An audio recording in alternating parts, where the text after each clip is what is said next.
Mana Ustaz tadi? إذا Boleh.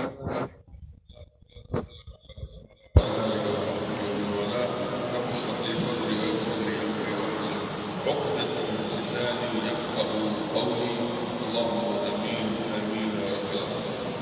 ما الذي كناه في جلسة الصباح؟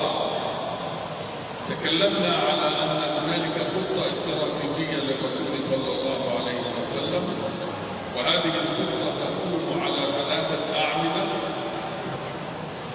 الإعداد المعرفي والإعداد السياسي والإعداد العسكري. وبدأنا نتكلم حول الإعداد المعرفي، وبدأنا بالفترة المكية وتكلمنا عن الرابط الأول وهو القبلة الأولى، وقلنا على أن الرسول صلى الله عليه وسلم والصحابة صلوا 14 سنة ونصف باتجاه القبلة الأولى، فرغب بعض الصحابة بزيارة المسجد الأقصى حتى يروا هذه القبلة. ثم انتقلنا إلى الرابط الثاني وهو رابط العقيدة، وقلنا على أن ثلث القرآن نزل يتكلم عن بيت المقدس والمسجد الأقصى المبارك، ومعظمه نزل في مكة المكرمة، وبالتالي المسجد الأقصى وبيت المقدس جزء من عقيدتنا كمسلمين. هذا ما قلناه في الجلسة الماضية. Ya, kesan dari apa yang tadi beliau sampaikan pada sesi pertama tadi, mulai dari strategi dalam Rasulullah SAW dalam rangka membebaskan Masjidil Aqsa, mulai dari apa? Dari ma'rifah, kemudian nanti persiapan secara siasi maupun secara askari. Nah,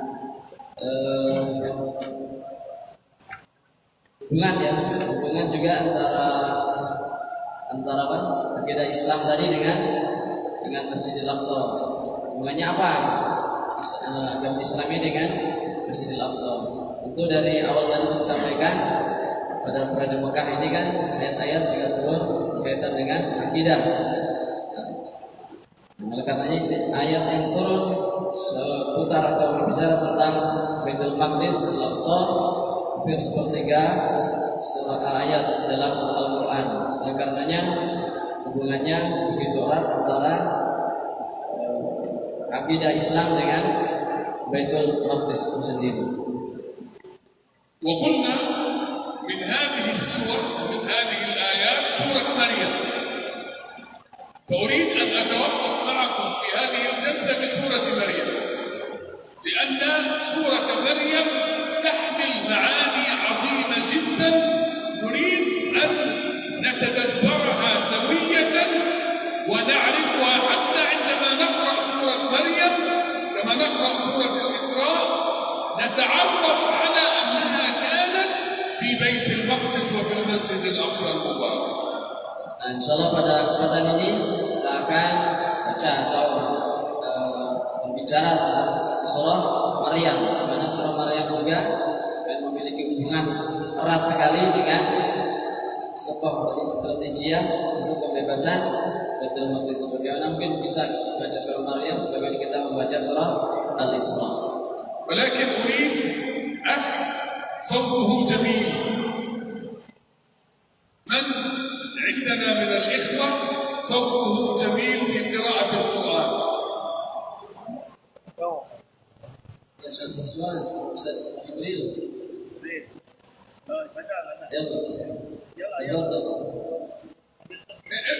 ابقى مكانك أو ممكن تأتي هنا كما تحب. تمام.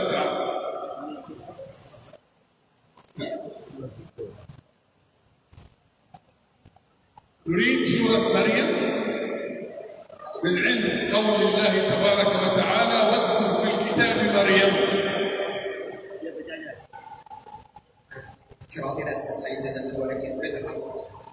إن شاء الله بالتجويد. تمام، بالتجويد. نعم. إلى أن أقول لك يعني اقرأ إلى أن أقول لك حسب. إلى آخر سورة. من أي آية؟ أكافها آية yang segera. Awal. Surah apa? Naam.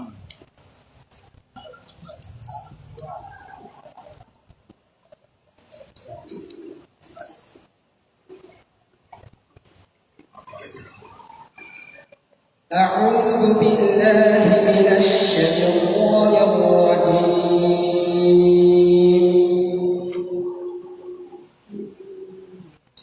واذكر في الكتاب مريم إذ انتبذت من أهلها مكانا شرقيا فاتخذت من دونهم حجابا فأرسلنا إليها روحنا فتمثل لها بشرا سويا قالت إني أعوذ بالرحمن منك إن كنت تقيا قال إنما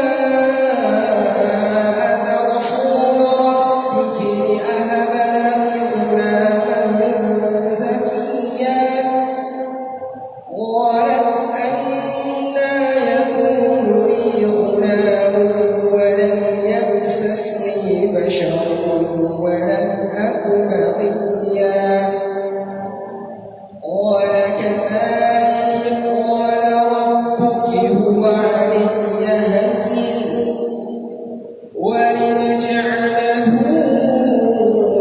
آية للناس ورحمة منا وكان أمرا مقضيا فحملته فانتبذت به مكانا قصيا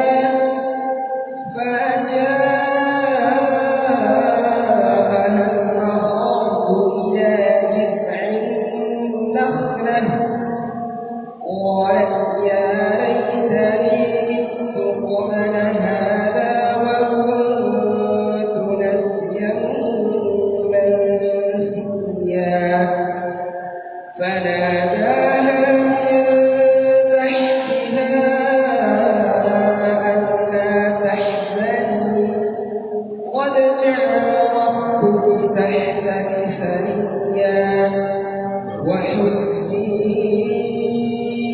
إليك بجذع النخلة تساقط عليك رطبا جنيا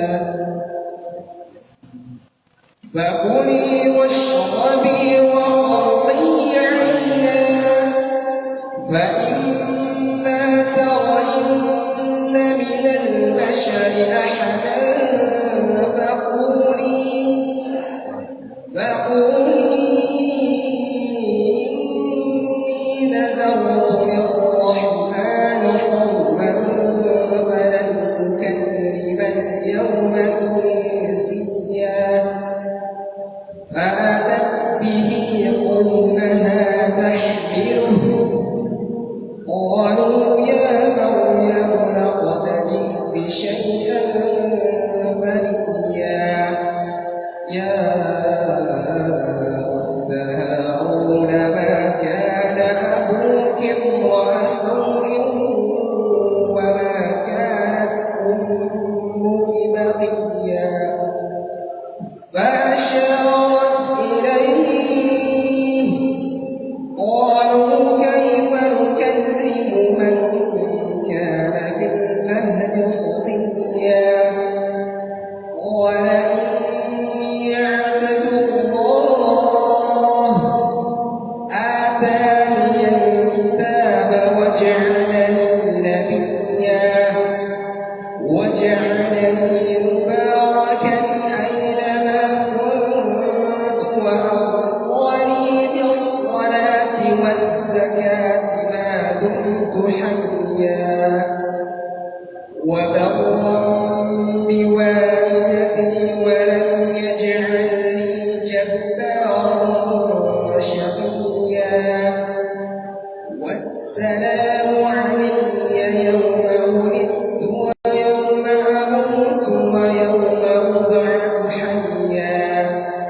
ذلك عيسى بن مريم قول الحق الذي فيه يمترون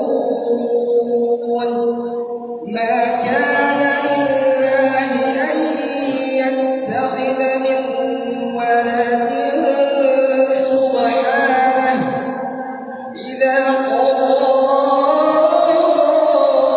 أمرا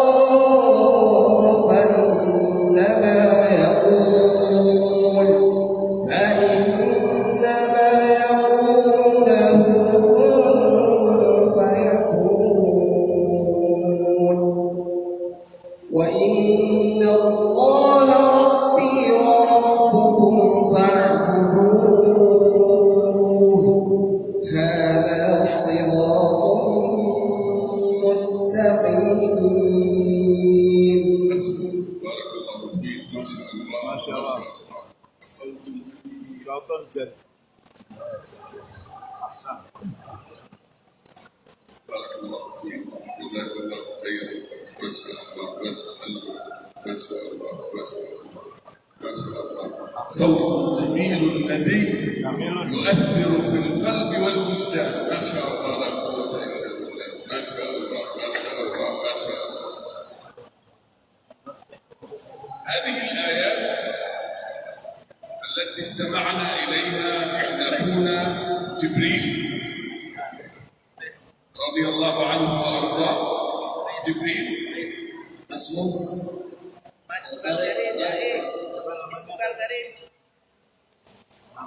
Sony Sony Sugema. Sunni Sony si A. Sunni Sony. Ismul Kamil. Semoga kan Ismul Kamil. Ismul Kamil. Nama lengkap. Nah, Sony Al-Adha Budianto. الله أكبر. صادق Sony Sony Sony. ثاني Al-Adha. الأضحى. Ada waktu dua lagi. ما شاء الله. Putih الله Allah. يبارك فيه Amin ya Rabb. ويبارك في والديه Amin. وفي أسرتك Amin. ويكرمك بأن تصلي صلاة الفتح في آمين. المسجد الأقصى. Amin. Allahu Akbar. هذه الآيات التي استمعنا إليها حدثت في المسجد الأقصى وبجوار المسجد الأقصى. Jadi ayat yang tadi kita dengarkan bersama-sama dibacakan oleh saudara kita Sony tadi, ini Allah sampai. peristiwanya terjadi di mana? Bicara di Masjidil Aqsa dan di samping Masjidil Aqsa. يقول الله تبارك وتعالى واذكر في الكتاب مريم. مريم أمنا مريم هذه المرأة الصالحة ذكرها الله في القرآن الكريم فقال واذكر في الكتاب مريم. مريم التي حملت بها أمها وكانت تتمنى أن يكون ذكرا لأنها نذرت أن يكون هذا الذكر في بطنها محررا لخدمة المسجد الأقصى المبارك فأعطاها الله مريم فأصبحت مريم خادمة في المسجد الأقصى المبارك. Surah Maryam. Jadi Maryam, lihat kisahnya. Ini kan nadarnya dari ibundanya yang ingin memiliki anak laki-laki yang dia bisa mengurus Masjidil Aqsa. Tapi ternyata yang lahir adalah perempuan. Maka karena sesuai dengan nadarnya tadi, apa yang ada dalam benaknya nanti kalau lahir untuk jadi mengharumkan Masjidil Aqsa tadi, maka beliau dia juga tetap menjadi khadimah layan Masjidil Aqsa. واذكر في الكتاب مريم إذ انتبذت. ما معنى انتبذت؟ خرجت وابتعدت، وهذا أول انتباه. واذكر في الكتاب مريم إذ انتبذت من أهلها، يعني من بيت والديها وليس من المسجد الأقصى. انتبذت خرجت وابتعدت، ليست من المسجد الأقصى. المسجد الأقصى مجاور لبيتها، لكنها خرجت شرق، ليس شرق المسجد الأقصى، إنما شرق بيت أهلها. هذه نقطة مهمة جدا في الجغرافيا الإسلامية، يعني خروجها ليست من شرق المسجد الأقصى ولكن من شرق بيت أهلها. وكما ذكرت أنا أعرف بيت أهلها وأعرف المكان الذي خرجت منه وانتبذت إليه. Kita lihat ayat yang tadi pertama dibacakan, wadkur fil kitabi Maryam idin tabadat min ahliha, bukan syartiyah. Intabadat maknanya tidak ada keluar dan menjauh. Menjauh dari mana? Bukan menjauh dari Masjidil Aqsa, tapi menjauh keluar, menjauh dari rumah keluarganya, karena rumahnya tadi ada di pinggir atau samping Masjidil Aqsa. Demikian juga makanan syarqiyah tadi, bukan berarti di sebelah timur Masjidil Aqsa, tapi sebelah timur rumahnya, rumah keluarganya tadi. بماذا انتبذت؟ هي تريد أن تختلي بنفسها كما كان الرسول صلى الله عليه وسلم والأنبياء يخرجون مكانا بعيدا عن سكن الناس حتى يتعبدون الله تبارك وتعالى بوحدهم. فهي خرجت ليس هربا من بيت أهلها، إنما خرجت لتتعبد الله تبارك وتعالى لوحدها بعيدا عن بيت أهلها. Kenapa beliau keluar rumah dari rumah keluarganya tadi? Nah, ini keluar bukan karena kabur ya. Ya keluar untuk fokus beribadah sebagaimana Nabi Rasul mereka juga kan, dan mungkin tak harus menyepi ya untuk beribadah mendekatkan diri kepada Allah Subhanahu wa taala. فاتخذت من دونهم على من تعود على أهلها، فاتخذت من دونهم حجابا. ما هو الحجاب؟ أخواتنا عندما يلبسوا الحجاب المقصود به الستر، فاتخذت ساترا بينها وبين أهلها. ما هو هذا الساتر؟ تلة زالت إلى الآن موجودة، إلى الآن موجودة، تلة صغيرة يعني مثل هكذا، هنا تلة مرتفعة أكثر، فأصبح بينها هنا هي انتبذت وبيت أهلها هناك. هذه التلة جعلتها حجابا، هذه التلة كانت حجابا بينها وبين أهلها. Ya, kalimat fantabadat min dunihim hijaban. Jadi dia menjadikan hijab halang antara dia dengan keluarganya. Apa itu yang maksud hijab? Bukan hijab yang dipakai kaum wanita ya sekarang, atau satir.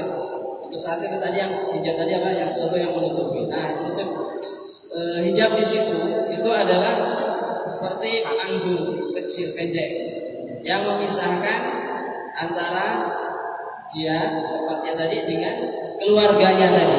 Ya, sebutkan tadi. Mungkin dari itu tinggi sedikit, mungkin tidak terlalu terlihat gitu. Jadi tal itu bukit kecil,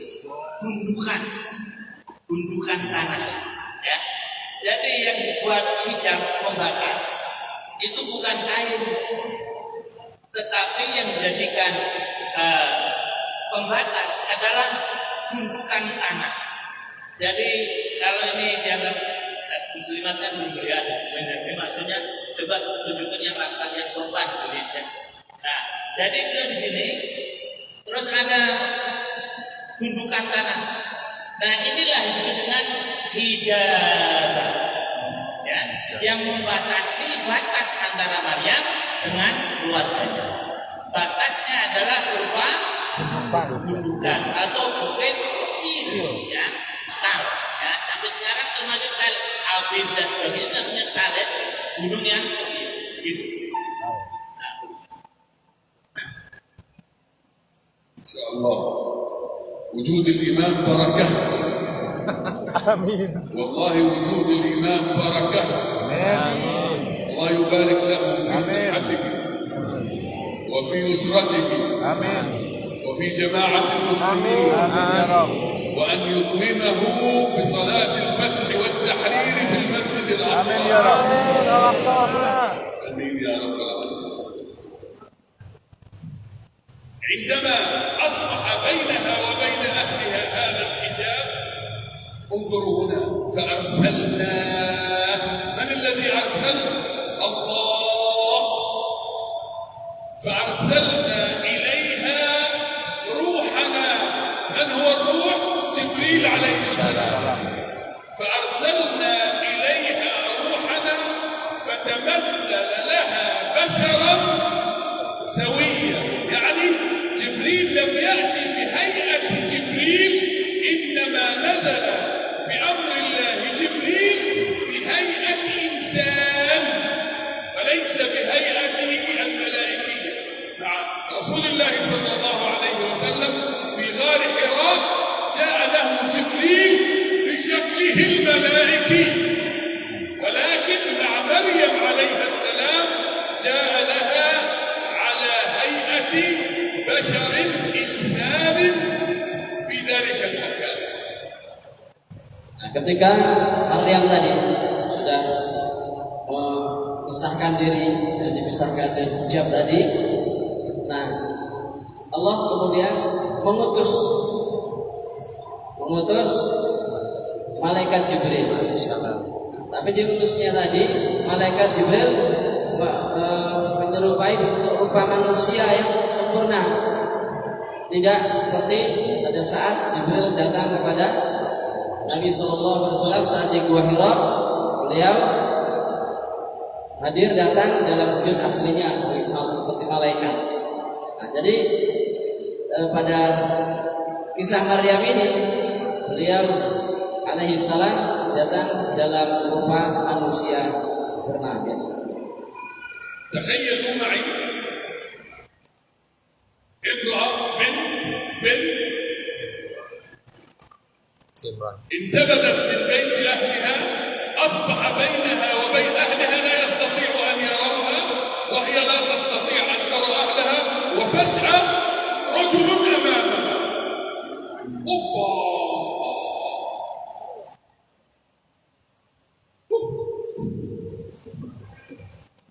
الأخوات يتخيلوا أنفسهم. تخيلوا. Nggak bisa dibayangkan. Jadi seorang wanita gadis terpisah tempatnya dengan keluarganya, tidak terlihat, tidak bisa melihat. Nah, tiba-tiba datang seorang laki-laki. وإذا رجل أمام هذه البنت لا يوجد أحد، لا يوجد أحد، وفجأة رجل Malaikat Jibril. يقف أمامه. Kayak nggak ada orang lain, hanya tadi beliau Maryam, tiba-tiba datang seorang laki-laki, nggak ada yang melihat. تخيلوا هذا الأمر معكم. تخيلي هذا الأمر. Bayangkan. Kalau anda ada posisi itu sendirian, ada orang lain, ada yang melihat, datang laki-laki asing. لو حدث معك هذا الأمر ماذا ستفعلين؟ Ada sama hadis. Gimana? Nah, kalau terjadi pada anda, kira-kira apa yang anda lakukan? Berontak apa? Senang? Senang. Lari? Lari takut. Hah? Ganteng loh. Malaikatnya Stabil. ganteng loh, Bu. Nggak bisa, nggak ada tempat nyumput di mana, paling tutup muka.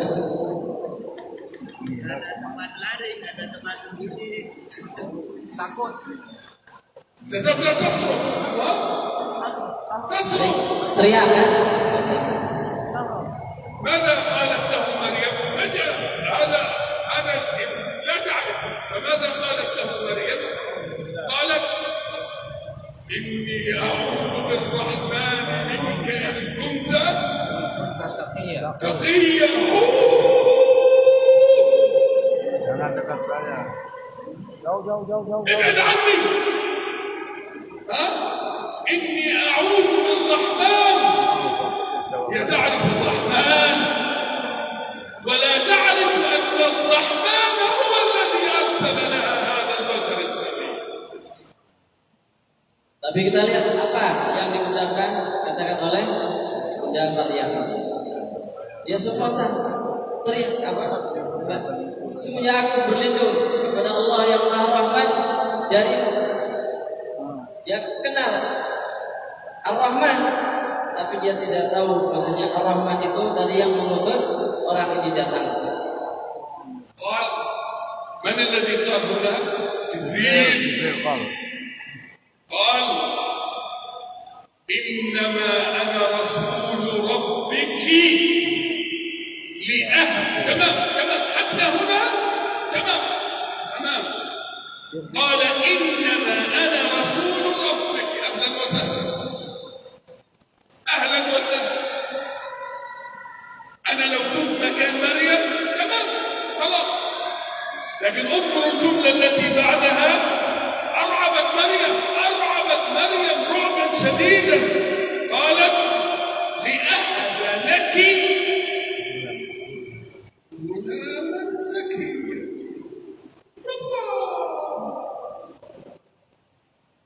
Dan datangnya saja sudah membuat kaget, membuat takut, suruh pergi, takut kepada Allah, pergi menjauh. Nah, kemudian dijawab orang tadi yang datang tadi ternyata adalah malaikat Jibril. Sesungguhnya, tapi tadi kalau tambahin jangan takut, saya tenang gitu. Saya adalah utusan Tuhan. Sebenarnya sampai di sini aja tadi sudah cukup, sudah tenang. Tapi kalimat berikutnya tadi yang diucapkan oleh malaikat Jibril tadi tambah membuat Maryam tadi tambah apa? Paket. Apa karu-karuan. Li ahabalaki gulaman zakiya. Untuk mengabarkan, memberikan berita gembira kepadamu, kamu akan memiliki seorang anak laki-laki yang suci. قالت من اللي قالت مريم؟ قالت أنا يكون لي غلام. قالت أنا يكون لي غلام. كيف سيكون لي غلام مع أنها عرفت أن هذا ملك من الله تبارك وتعالى، عرفت على أن هذا الملك بأمر الله، ومع هذا هي بشر.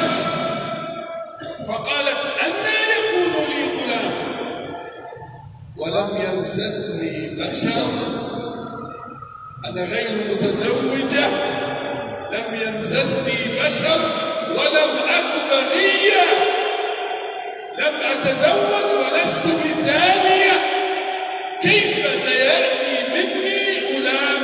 يعني هي بمنطق البشر الغلام يأتي إما بالزواج الشرعي أو بالسفاح أو بالزنا، فأنا لست متزوجة ولست زانية، كيف سيأتي مني غلام؟ Mendengar ucapan malaikat Jibril tadi yang mengabarkan bahwa Maryam akan memiliki anak, tambah kaget lagi. Padahal dia tahu ini malaikat. Secara manusiawi nggak mungkin. Bagaimana mungkin saya akan punya anak? Orang nikah saja belum. Nah disentuh seorang laki-laki pun belum. Dan saya juga bukan seorang pelacur. Bagaimana mungkin saya punya anak? قال من الذي قال؟ جبريل. حوار جميل بين مريم وجبريل. قال جبريل كذلك قال ربك.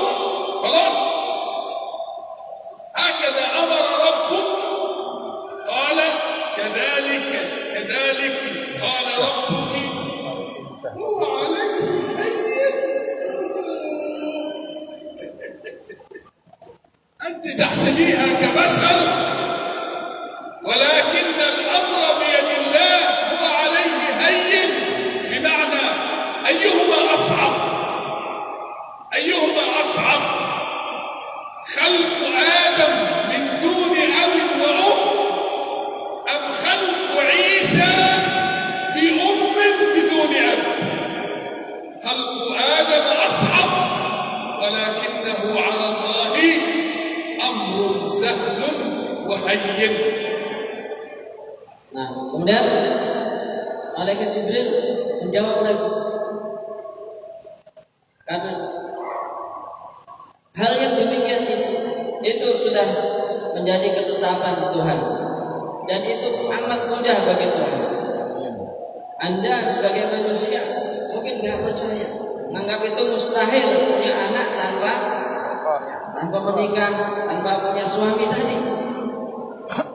Tapi itu bagi Tuhan begitu kan? Begitu mudah, perkara yang mudah. Sekarang susah mana? Sulitan mana? Menciptakan Nabi Adam yang tanpa bapak, tanpa ibu, dengan menciptakan Nabi Isa lalu ada ibu tapi nggak ada bapaknya. Susah mana? وَلِنَجْعَلَهُ آيَةً لِلنَّاسِ. Isa ayatan lin-nas.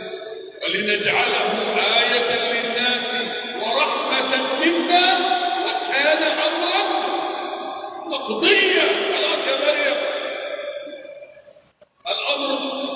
الأمر دخل في قضاء الله، وأنا أنفذ قضاء الله، وكان أمرا مقضيا.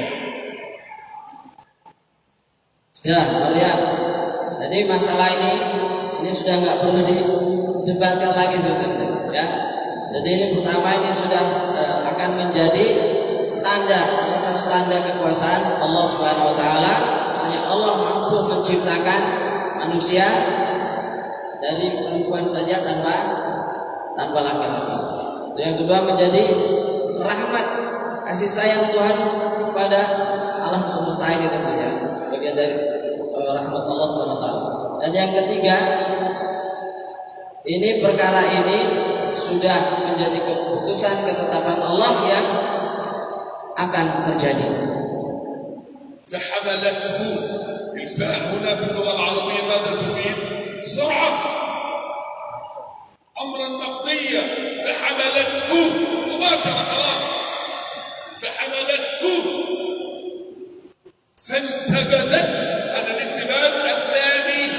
قلنا الانتباذ الأول من بيت أهلها، هذا الانتباذ الأول. هذا الآن الانتباذ الثاني. فحملته فانتبذت به مكانا قصيا. مجرد أن حملت بدأت تمشي،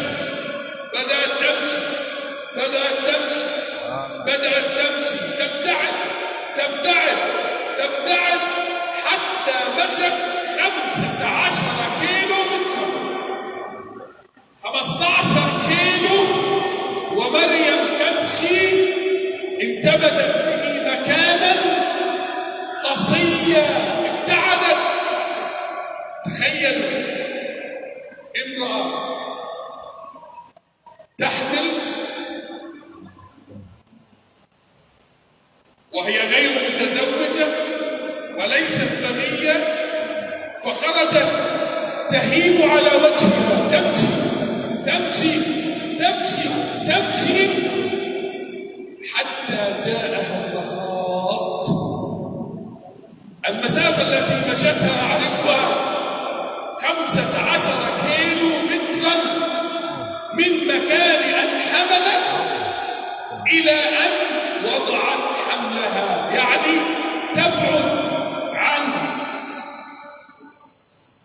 تبعد عن المكان الأول الذي انتبذت منه 15 كيلو متر.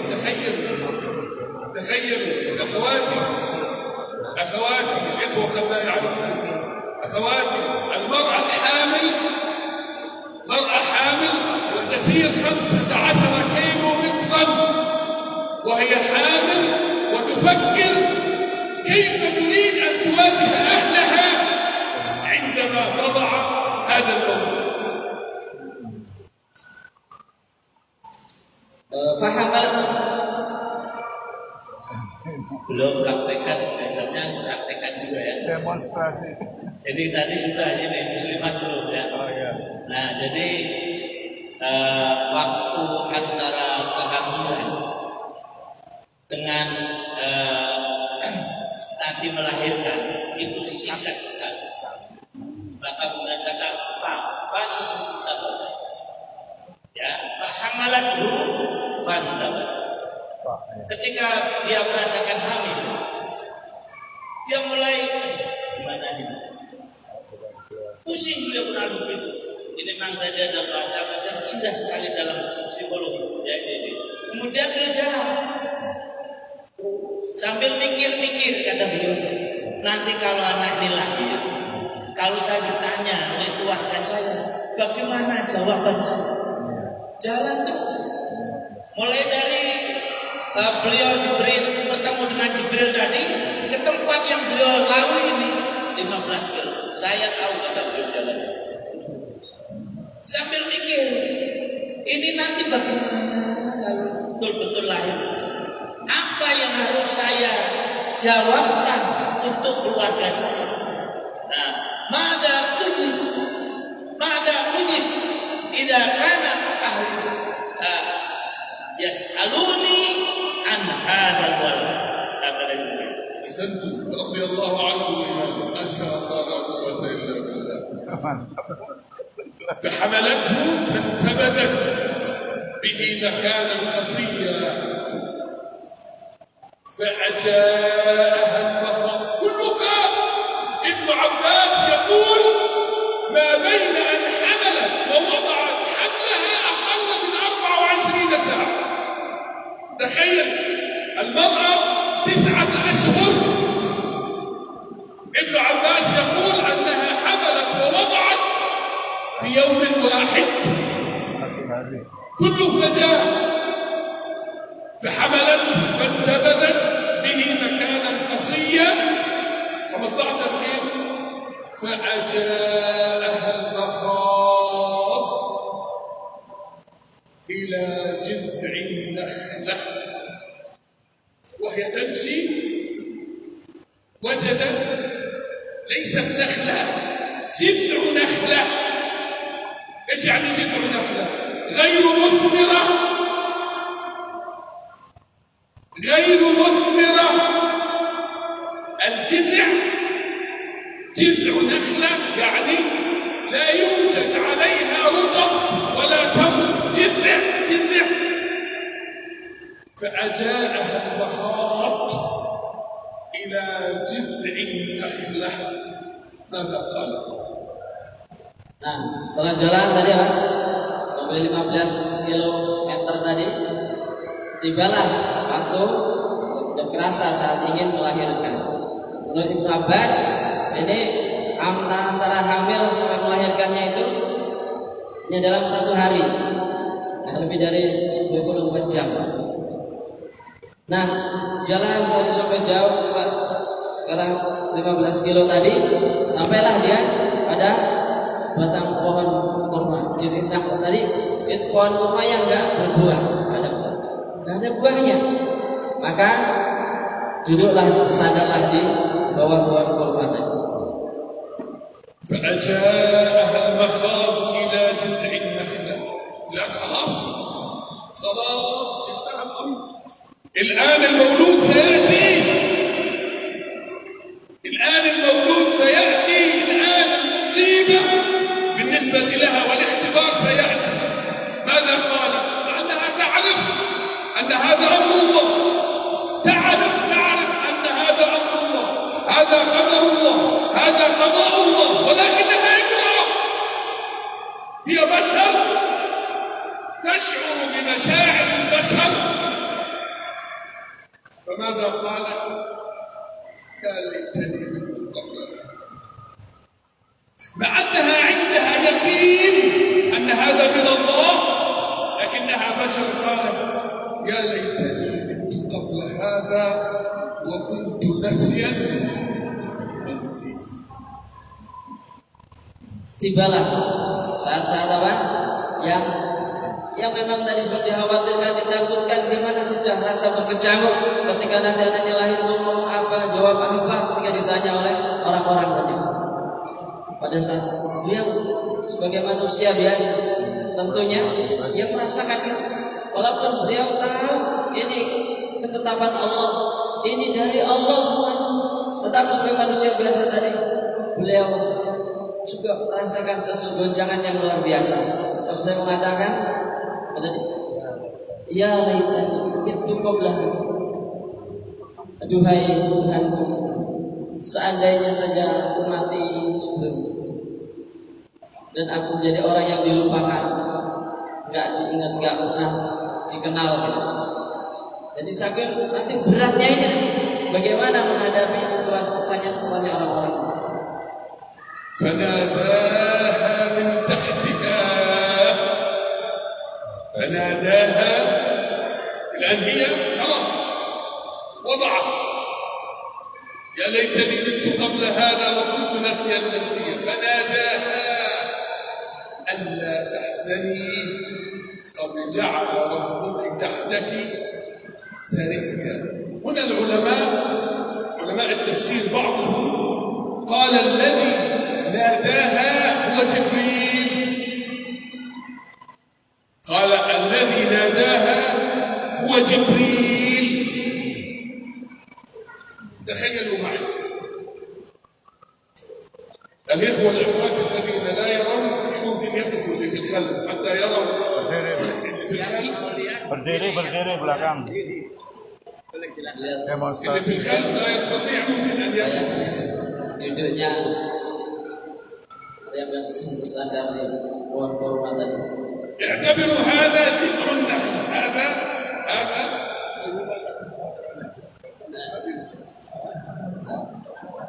nah bayangkan ada ini pohon kurma yang disandari oleh Maryam. هذا جذع النخل. فناداها من أين؟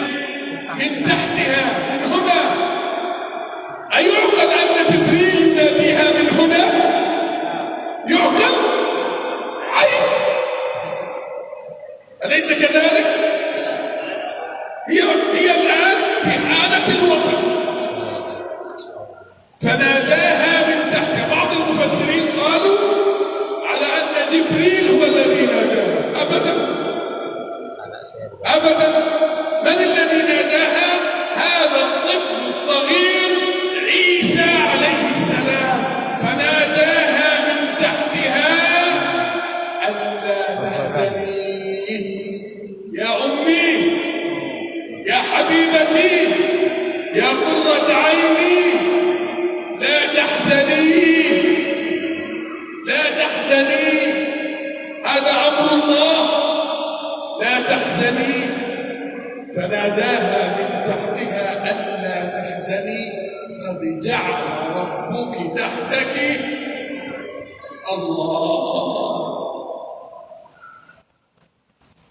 قد جعل ربك تحتك سريا. تحتك نبع ماء، تحتك نبع ماء. لم يكن هذا النبع موجود كما يقول ابن عباس. لم يكن هنالك ماء، لم يكن هنالك ماء، كان جذع نخلة. لو كان هنالك ماء لم يكن جذع نخلة بل كان نخلة، ولكن لأنه لم يكن هنالك ماء يقول ابن عباس فأمر الله تعالى جبريل أن يضرب بجناحه فانشق الماء من تحت مريم. فقال لها عيسى عليه السلام فكلي واشربي وقري عيني. Allah. Nah dalam kondisi tadi apa? Dalam kondisi sakit mau melahirkan sambil bersandar di pangkal pohon kurma tadi, sudah ngomong sesuatu tadi yang apa ya, sangat memelas tadi ya. Tiba-tiba ada suara yang memanggilnya dari bawah. Nah ini dari bawah ini siapa? Yang mengatakan Jibril, ada yang mengatakan apa? Nabi Isa. Nah kalau itu Jibril, coba perhatikan. Ini pohon tadi, perhatikan. Ya, jadi kalau ini saya bersandar di sini, kemudian di pohon kurma, ini di bawah saya tadi. Nah kalau yang manggil tadi malaikat Jibril dari bawah, nah ini kita aib, menjadi bidannya malaikat Jibril. Iya. Nah, jadi nah, maka ini lebih kepada apa? Nabi Isa lahir, ada posisinya ada di bawah. Maka beliau memanggil penada, Allah tahzan, jangan bersedih wahai ibunda, jangan bersedih sayang. Ini adalah ketetapan Allah, ini ketetapan dari Allah Subhanahu wa Ta'ala. Bahkan sampai apa? Dikatakan sudah qad ja'ala rabbuki tahtaki sariya. Allah sudah menyiapkan, disediakan di bawahmu ada air. Air dari mana? Sebelumnya nggak ada air di situ. Maka menurut Ibnu Abbas, jadi Allah memerintahkan malaikat Jibril untuk mengumpulkan sayapnya dan mengeluarkan air di situ. Jadi kemudian disebut jangan sedih, silakan makan, minum dengan dan bersenang-senang tadi. Hunalika ma'aini mubarakaini fi makanaini mubarakain. Jadi kita kenal ada dua macam air ya, yang diberkahi oleh Allah Subhanahu wa taala di dua tempat dua yang diberkahi. Al-ummah al-muslimah ta'rif ma'an wahidan wa la ta'rif al-ma'a tsani. Umat Islam ini semua rata-rata tahu kan air berkah yang pertama, tapi yang kedua tadi tidak semuanya tahu. Al-ma'u al-awwal ma'u Zamzam. Air yang pertama yang berkah adalah air Zamzam. Alladhi akhrajahu Allah tabaraka wa ta'ala li nabiyyin wa li ummi nabiy. Yang Allah Subhanahu wa taala sediakan tadi untuk Nabi Ismail dan ibundanya.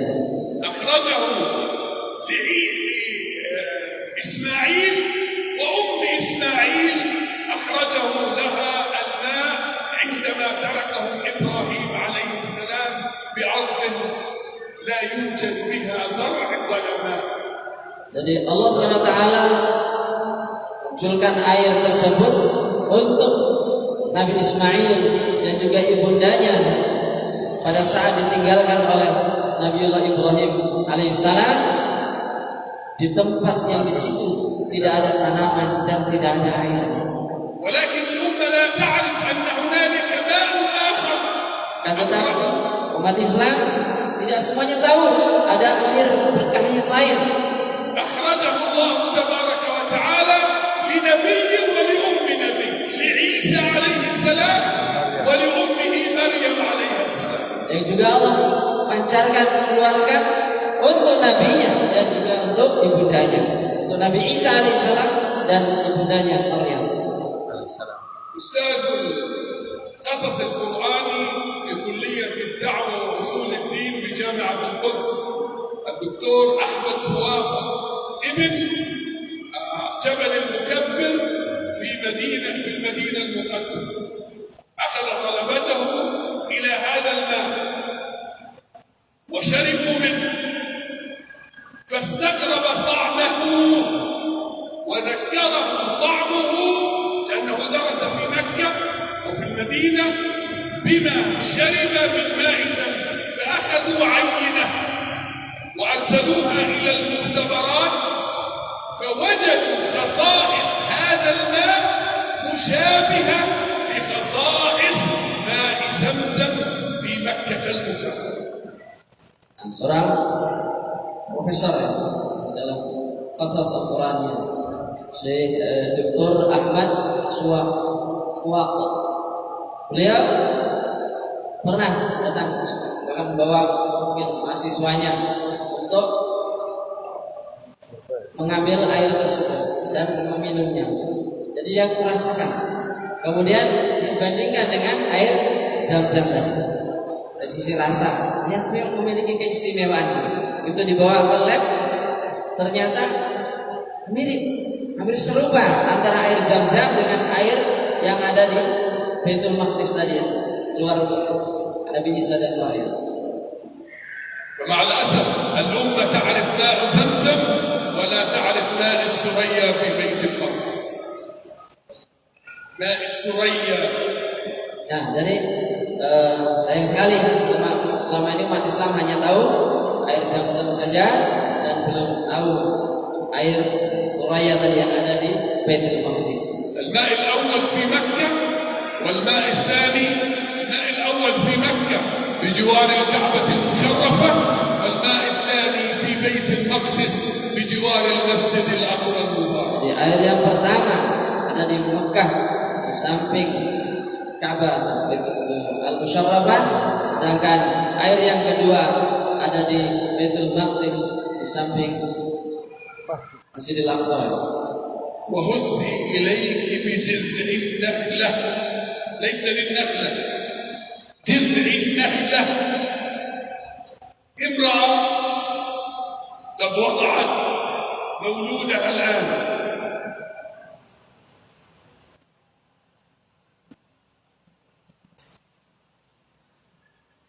والله تبارك وتعالى.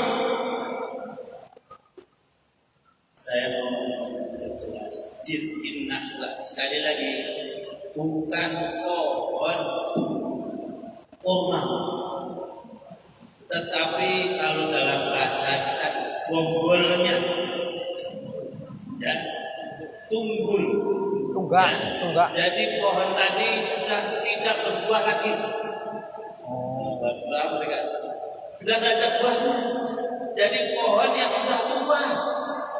Nah, Bonggolnya. sudah tidak bermaknanya jid'in nakhlah, bukan nakhlah, tapi jid'un nakhlah.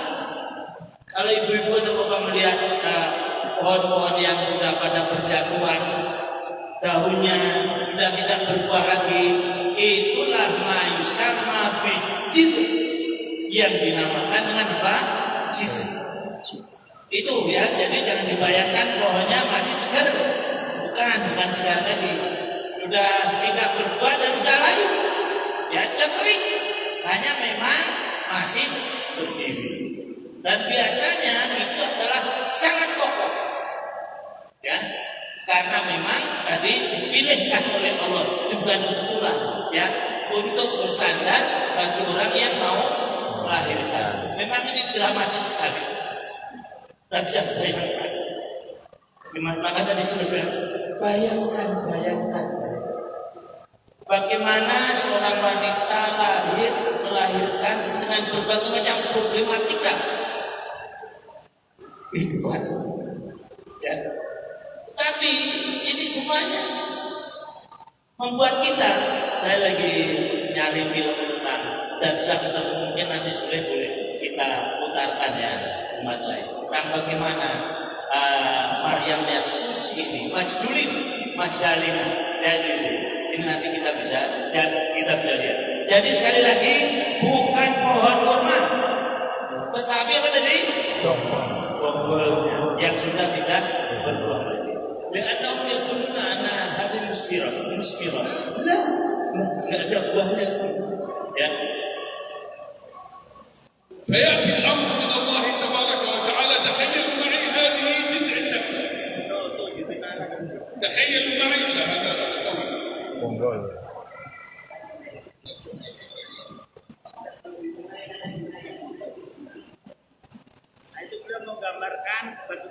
تخيلوا معي هذا جذع النخلة. Pokoknya. لو أتينا بكل الإخوة هنا وقلنا لهم اطلقوا، هل يستطيعوا أن يحركوا في جذع النخلة شيء؟ لن يستطيعوا. Bayangkan ini adalah tadi tunggul pohon kurma tadi ya. Kita ini datang perintah Allah kepadanya untuk menggoyang. Jadi kalau semua laki-laki kuat saya sudah menggoyang, kira-kira Kira-kira goyang nggak? Tidak. امرأة وضعت أنا رأيت زوجتي بناتي زوجات أبنائي عندما يضعوا في المسلم ثياب ومع هذا يعطوهم الأدوية ولا تستطيع أن تتحرك. هنا الله سبحانه وتعالى يقول لها فهزي Bonggolnya itu. فهزي حط ايدك حط ايدك بس فهزي اليك بجذع النخله تساقط. Coba. من الذي سيساقطها؟ ليست قوه مريم. Aisyah. مريم ضعيفه Baik. ضعيفه لانها قد وضعت الحمل وهذا جذع نخله، Kokoh. لكن امرها الله ان تقوم بالفعل، امرها الله ان تقوم بالعمل والباقي على رب مريم. الاصل انك يا مريم هزي اليك ضعي يدك تساقط عليك رطبا جنينا. Kita bisa bayangkan seorang wanita yang melahirkan dalam kondisi lemah diperintahkan untuk menggoyang tadi pangkal pohon kurma tadi. Tahu? Tunggul ya pohon kurma tadi. Ini saya lihat istri saya, anak perempuan saya harus melahirkan, walaupun dikasih obat, infus, dia gerak saja dibatasi. Nah ini belum melahirkan, diperintahkan untuk menggoyang. Sudah perintah goyang kok. Saya akan menggugurkan buahnya tadi yang sudah masak tadi.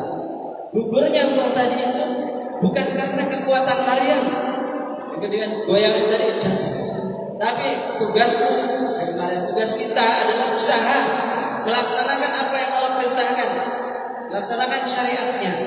Sisanya itu urusan Allah Subhanahu wa taala. ماذا نتعلم من هذا؟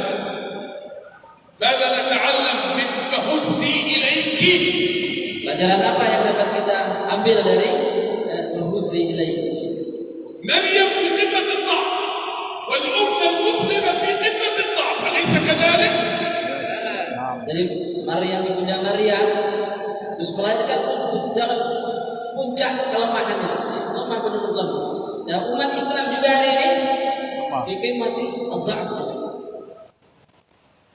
نتعلم من هذا الأمر لمريم أن علينا أن نسعى والنتيجة نقطفها من الله تبارك وتعالى.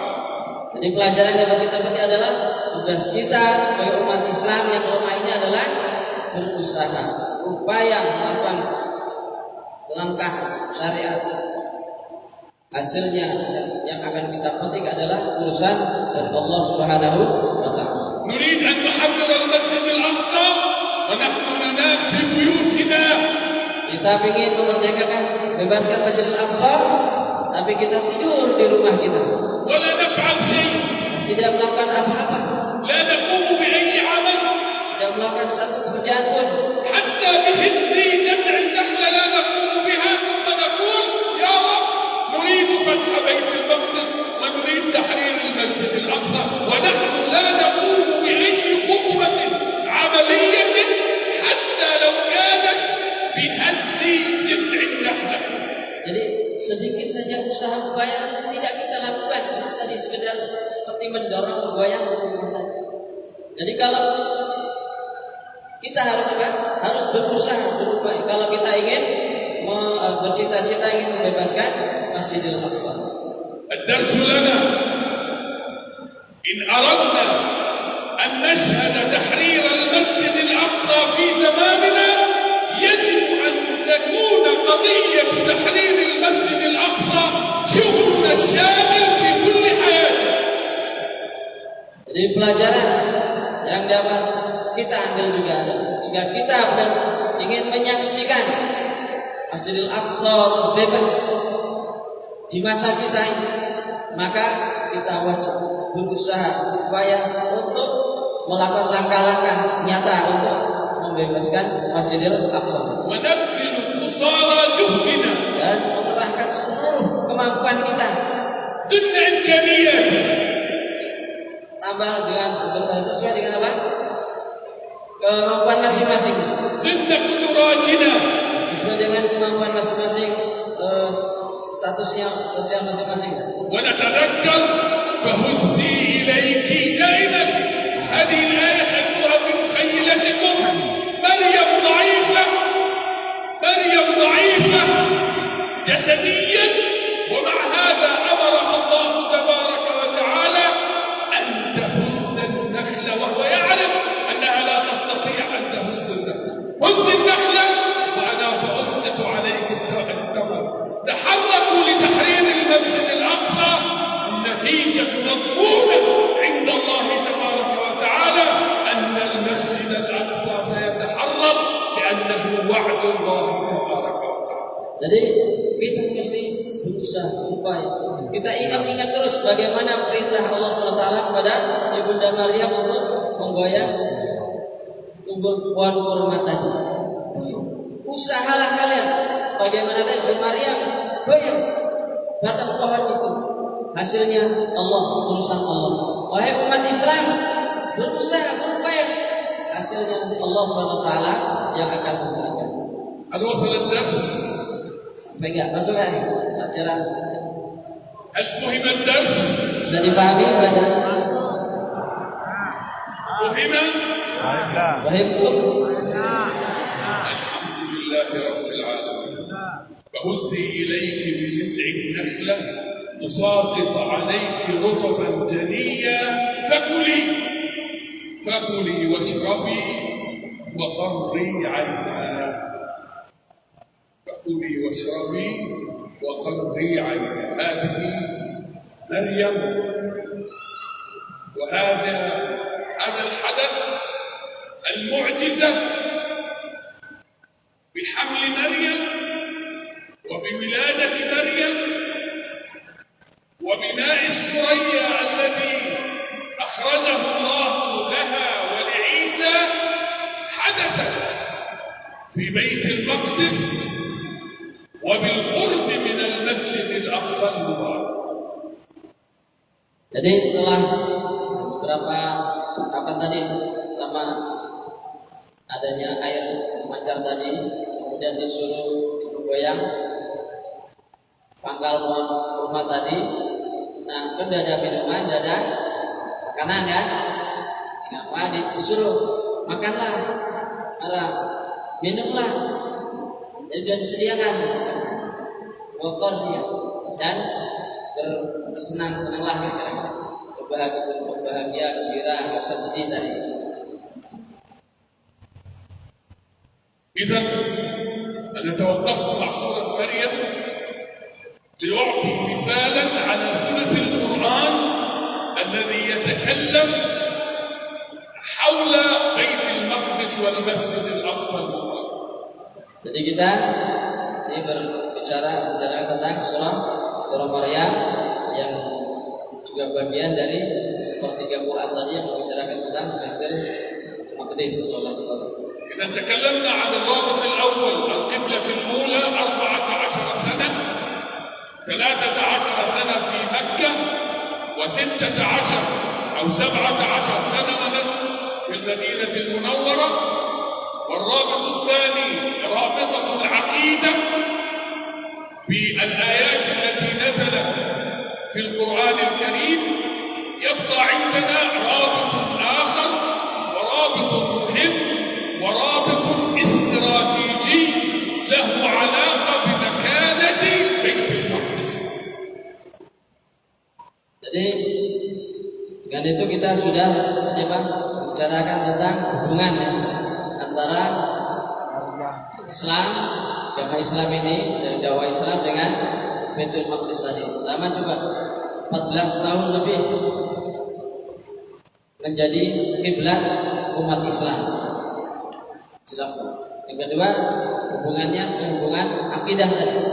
Misalnya segala sesuatu yang berkaitan untuk Masjidil Aqsa, Baitul Maqdis adalah bagian dari akidah Islam.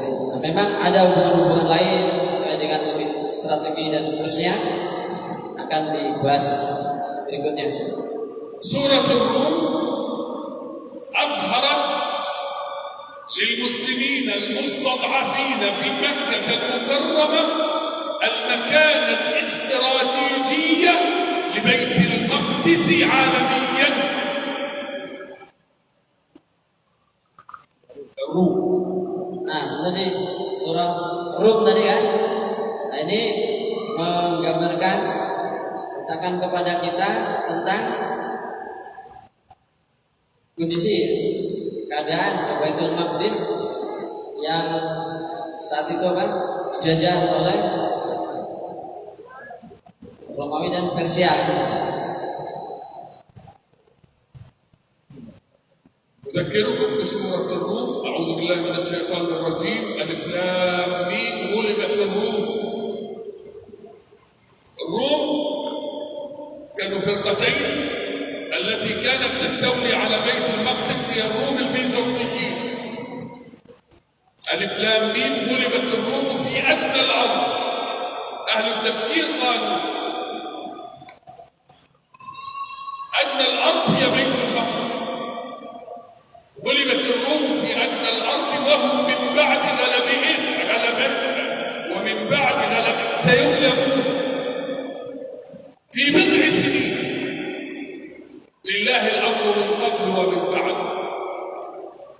كان هنالك صراع دولي، مع أن بيت المقدس لا يوجد بها لا بترول في زماننا الحالي ولا غاز، ولكن كان هنالك صراع بين القوتين العظمتين في ذلك الزمان، الروم والفرس. كل منهما يريد أن يسيطر على بيت المقدس أو باسمها في ذلك الوقت إيليا.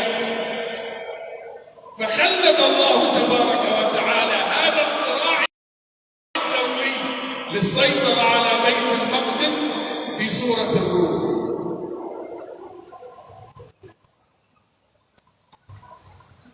Penerjemahnya sudah capek, ganti ya. Kesian Pak ya. Jadi kita bicara soal masalah Romawi.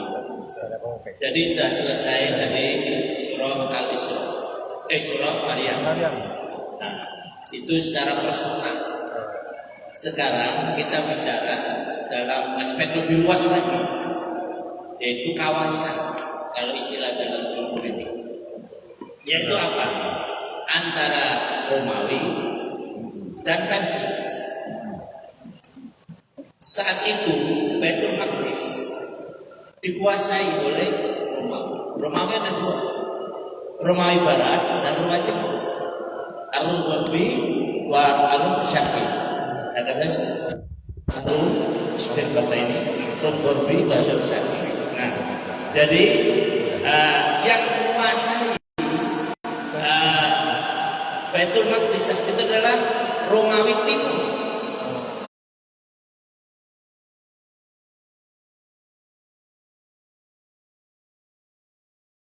Itulah Bizantium. Nah, saat itu kalau digambarkan sekarang Al-Harb ad-Dawli, perang dunia. Karena memang saat itu dunia dikuasai oleh itu. Kalau tidak Romawi ya Persia. Nah, disitulah saat itu menunjukkan bagaimana kuasa Allah. Pertama menjelaskan tentang tempat yang rendah di dalam alam, tempat yang rendah. Nah, itu mana? Jadi Ghulibatir Rum. Wahum membak di Ghalabi bisa disebut fibit isini dalam beberapa saat. Nah, tempat yang rendah itu adalah daerah Baitul Maqdis dan sekitarnya yang saat itu dikuasai oleh Romawi Timur. هذه الآيات في سورة الروم أظهرت المكان الدولي لبيت المقدس، فكل قوة دولية في كل زمان تسعى للسيطرة على بيت المقدس. Surat Rum itu menggambarkan bagaimana posisi internasional, makanan, posisi dari Baitul Maqdis. Bahwasanya memang dia adalah wilayah yang sangat penting bagi dunia. Maka sejak dulu ini menjadi perebutan kekuatan internasional. ولهذا بريطانيا عندما كانت دولة عظمى سوبر باور سعت إلى إيجاد إسرائيل لتسيطر على المنطقة ما يسمى بالشرق الأوسط. Oleh karena itu ketika Inggris menguasai dunia, dia belum puas sebelum bisa menguasai Palestina. Oleh karena itu dia membuat trik dan cara bagaimana supaya Palestina atau Baitul Maqdis bisa dikuasai. عندما درسنا التاريخ منذ بدء الخليقة إلى زماننا الحالي وجدنا أن أي قوة عظمى تسعى لأن تحتل بيت المقدس. Kalau kita belajar soal sejarah, mulai dari masa yang lalu, sejarah kuno sampai sekarang, setiap penguasa dunia mesti berkeinginan untuk menguasai Palestina. Itu terbukti. ولهذا عندما يكون في زماننا منذ بداية الدعوة الإسلامية عندما يكون بيت المقدس محتلا يعني بقوة عظمى يعني أن الأمة المسلمة ضعيفة.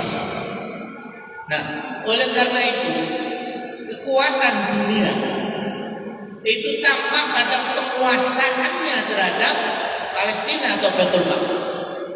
Siapa yang menguasai Baitul Maqdis itu menunjukkan kalau dia kuat. Tetapi yang tidak bisa menguasai Baitul Maqdis maka tidak kuat. Maka Umar bin Khattab berusaha sekuat tenaga bagaimana bisa membuka Baitul Maqdis. Karena setelah Baitul Maqdis terbuka maka kekuatan Islam menjadi kuat. هذا ما نتعلم من سورة الروم. نتعلم بما نسمى بالجيوبوليتكس، علم الجيوبوليتكس في العلاقات الدولية. سورة الروم توضحه لنا توضيحا كبيرا جدا بصراع الدول العظمى للسيطرة على بيت المقدس. Kalau kita berbicara soal surah Ar-Rum, di situ ada pelajaran tentang geopolitik, Asia dan Nah, jadi di situ jelas sekali siapa yang menguasai Palestina, maka dia akan menguasai dunia. Itu kita dapat belajar dari surah Ar-Rum. Maka betul tadi surah Maryam bicara secara personal, sekarang surah Rum berbicara soal kawasan. سورة الروم كما يقول أستاذنا أحمد نوفل أستاذ التفسير في الجامعة الأردنية نزلت في السنة السادسة للبعثة، يعني في مكة المكرمة قبل الهجرة في السنة السادسة للبعثة نزلت سورة الروم. Surah Ar-Rum ini menurut Ahmad Naufal seorang ahli tafsir itu turun adalah tahun ke-6 kenabian. Jadi 3 tahun sebelum Hijriah surah ini sudah diturunkan kepada umat Islam masih dalam kondisi di Mekah atau Makkah. هذا بالنسبة لسورة الروم أظهرت البعد الدولي، لكن سورة التين أظهرت البعد الإقليمي لأهمية بيت المقدس. Kalau surah Ar-Rum itu menjelaskan soal kawasan, maka ada surah At-Tin itu menunjukkan tentang kondisi dari Baitul Maqdis. سورة التين تتكلم عن 3 أماكن إقليمية ليست دولية، 3 أماكن إقليمية: بيت المقدس، مصر، ومكة المكرمة. Surah At-Tin bicara soal yang lebih sempit lagi. Kalau surah Ar-Rum bicara kawasan, maka kalau surah At-Tin itu berbicara soal kawasan yang sempit, yang lebih sempit lagi. Nah, di surah At-Tin Allah SWT menunjukkan 3 tempat. Satu yang ada di Mekah, yang kedua yang ada di Palestina, Baitul Maqdis, dan yang ketiga ada di Mesir. Kan kita baca Wattini Wazzaitun itu di Palestina, wa Turi Sin itu di Mesir, wa hadzal baladil amin itu di Mekah. Ini namanya iklimiyah, ya.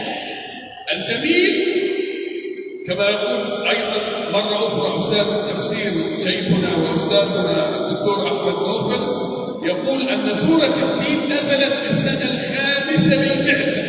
سورة الروم نزلت في السنة 6 للبعثة، أي أن الله تبارك وتعالى أظهر المكانة الإقليمية المهمة لبيت المقدس في السنة 5 للمسلمين، وفي السنة 6 أظهر لهم المكانة الدولية المهمة لبيت المقدس. Nah, menurut kajian tafsir, surah At-Tin turun pada tahun ke-5 kenabian, surah At-Tin. Kemudian surah Ar-Rum turun tahun ke-6 kenabian. Dari sini Allah berbicara secara bertahap, sistematis. Dibicarakan yang kecil dulu, yaitu tentang posisi Baitul Maqdis bagi umat Islam dengan surah At-Tin. Tapi kemudian Allah Subhanahu wa taala menjelaskan posisi makanan bagi dunia, yaitu di surah Ar-Rum. Dan dulu saya tanya. Jadi ketika Allah berbicara soal Baitul Maqdis iklimiyah, menurunkan surah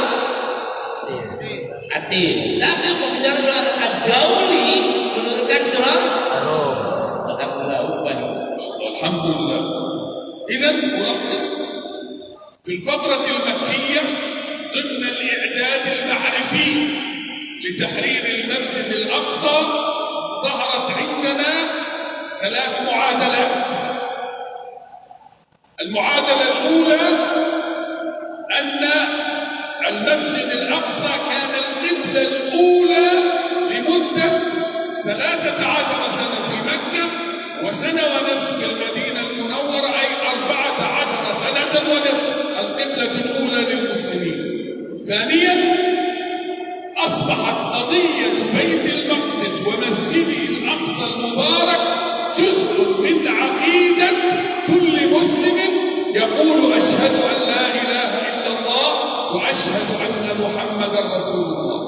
ثالثا، أظهرت الفترة المكية المكانة الاستراتيجية المهمة الإقليمية والدولية لبيت المقدس. Dari pembicaraan yang kita sudah bicarakan ada 3 fenomena. Pertama tentang kiblat, yaitu Baitul Maqdis. Itu fenomena khusus untuk umat Islam. Secara syahid, di mana umat Islam sholat menghadap ke Baitul Maqdis selama 14 tahun lebih sebab.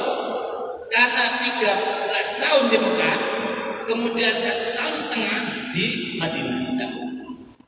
Bicara soal syariat. Yang kedua bicara soal akidah.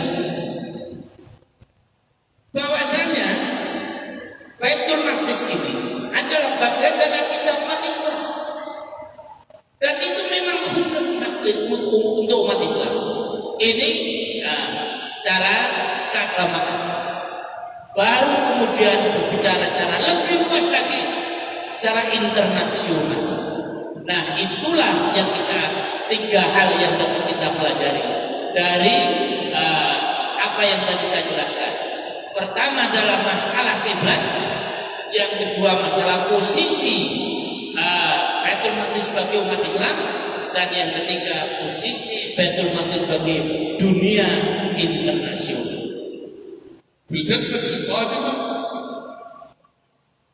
نكمل المحطة الأخيرة في الفترة المكية، وهي معجزة الإسراء والمعراج. نتكلم بها في بعدها وفي فهمها لنا في حياتنا وتخطيطنا لتحرير المسجد الأقصى المبارك.